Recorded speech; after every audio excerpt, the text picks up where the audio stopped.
네, 법무부 장관 대행님. 네네. 지금 김용현 등등에 대해서 검찰에서 구속 기소했잖아요. 네네네. 네. 그런데, 저는 이제 의사일정 22항 내란 특검법에 대해서 기본적으로 찬성을 하는 입장입니다. 그런데 내란 수계 피의자가 지금 법원을 쇼핑하듯이 어느 법원은 맞고 어느 법원은 틀리고 이러면서 또 오늘은 지금 불구속으로 뭐 재판을 받겠다는 이런 망발이 나오는 상황이거든요. 그런데 지금 검찰에서 김용현 등 내란 임무 중요 임무 종사자들 모두 구속 기소하신 거 맞잖아요. 네네네. 그런데 지금 본인은 내란 수괴거든요. 우리가 범죄단체를 봤을 때 수괴 혐의를 받는 사람은 밑에 사람들 다 구속시키는데 본인은 불구속 상태에서 세워라 내워라 재판 받겠다고 하는 게 양형에도 안 맞는 거 아닙니까? 양형이 안 맞는 소지가 있을 수는 있습니다. 그리고 지금 본인 맨날 얘기했던 게 그거 아니에요? The box stops here인가요? 책임 모두 자기한테 있다고.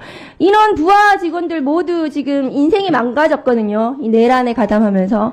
본인은 체포 구속도 되지 않고 어디 관저에 숨어가지고 지금 적법한 체포영장 법원에서 3차례에 걸쳐서 체포영장이 적법하다고 공수처의 수사권을 인정을 하고 있습니다. 그런데도 지금 체포영장 집행을 거부하고 있거든요.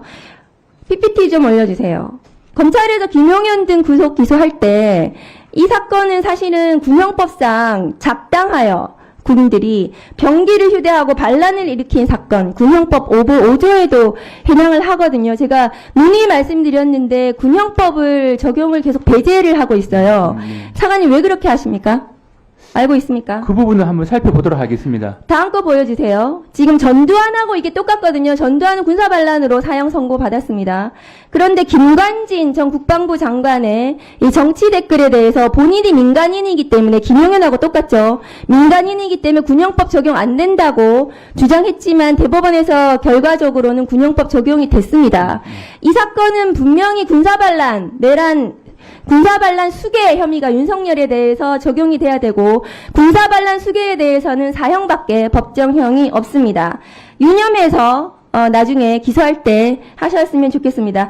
저는 이 사건이 특검으로 진행이 돼서 뭐 특검에서 수사하는 것도 맞지만 공수처에서 지금 체포영장을 발부받았고 빠른 시일 내에 내란 수괴를 체포 구속하는 것만이 이 내란 사태를 빨리 진압하는 거라고 생각을 합니다. 그래서 어느 수사기관이든 공수처든 누구든 빨리 이 내란 수괴를 체포를 해야 된다고 생각합니다. 다음 거 보여주세요. 다음 거 보여주세요. 어제 그 박정훈 대령에 대해서 무죄 판결이 났습니다. 네. 차관님 혹시 판결문 읽어보셨습니까? 판결문 아직 못 읽어봤습니다. 판결문이 나왔거든요. 근데 판결문의 중요한 내용은 이종섭 전 국방부 장관의 수사 기록 이첩 중단 명령은 부당한 명령이다.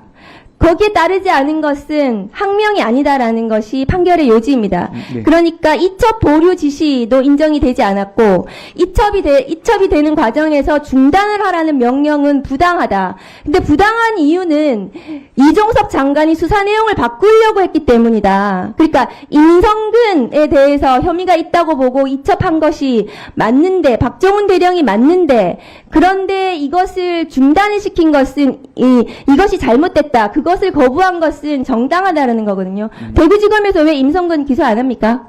6개월 됐습니다. 박기동 검사장한테 이 사건 어떻게 하는지 확인해 보셨어요? 직접 확인해 본 적은 없는데 관련 수사팀에서 여러 가지 법리나 사실관계를 면밀히 검토하고 있는 상황인 것으로 알고 있습니다. 뭔 면밀히 검토를 몇 개월이나 합니까? 경북경찰청에서 지금 대구지검에 간 지가 6개월 넘었어요. 네네. 박정훈 대령의 지금 판결까지 났습니다. 임성근 사단장에 대해서 반드시 구속 기소하라고 하십시오. 그래야 됩니다. 네, 그래야 임성근에 대해서 제대로 된 처벌을 하고 그 다음에 윤석열 당시 대통령 수사 외압이 있었는지 부분에 대해서 이것은 또 다른 탄핵 사유이거든요. 그래서 그 부분에 대한 수사가 진행이 돼야 됩니다. 차관님, 현직 네. 대통령에 대한 기소는 어렵습니다. 그렇죠? 헌법상. 예, 내란 외환죄 외에는 어렵죠. 네, 그런데 현직 대통령에 대한 수사는 가능합니까? 그 내란 외환죄 외에는 기소가 불가능한데 기소가 불가능한 범죄에 대해서 수사가 가능한지에 대해서는 아예 안 된다는 박근혜 사람부터 당시에는 했습니다. 된다는 게 견해가 네. 많이 나뉘고 있긴 합니다. 네. 하나만 더 말씀드릴게요. 명태균 보고서 어제 언론에 나왔는데요. 예, 예, 예. 창원지검 수사하고 있는데요. 네. 명태균, 김건희 씨 서로 간에 무상으로 여론조사 보고서 받았다는 건데 예. 김건희 왜 안 부릅니까?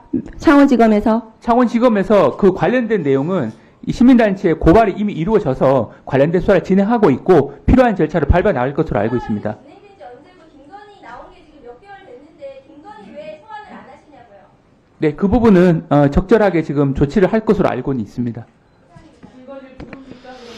그 네, 부분은 수고했습니다. 예, 관련 다음은 절차에 따라 유상범 진행되지 간사님. 않겠나 싶습니다.